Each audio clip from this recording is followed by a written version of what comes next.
हाय सांग मैंने आज हूँ 20 मार्च विश्व पखाला दिवस। ये पखाला दिवस को कहीं भी भूली पारे।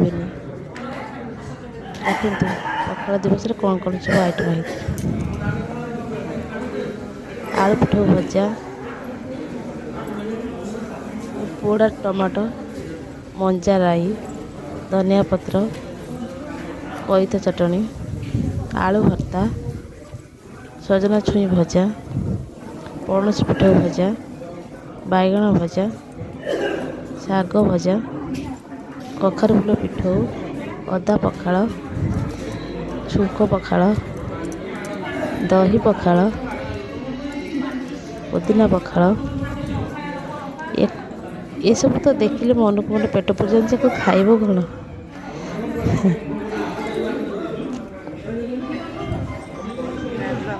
विश्व पखाला दिवस समस्त